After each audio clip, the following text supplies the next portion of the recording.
திருப்பி எதுக்கு காமிச்சிட்டு போறாப்ல. எல்லாருக்கும் அந்த ஆசை இருக்கத்தானே செய்யும். இப்ப இருக்க 90s கிட்ஸ்லாம் அந்த ஆசை நெறையவே இருக்கு. மேலாவது விழுந்துராதா, கல்யாணம் பண்ணிக்க மாட்டோமா அப்படின்னு.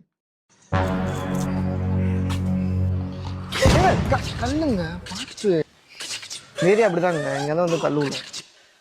நீ வந்து பிடிக்கலன்னா ஏன் மேல விழுந்திருக்கும். ஐயோ பரவாயில்லைங்க. இந்த ஏரியா தானே?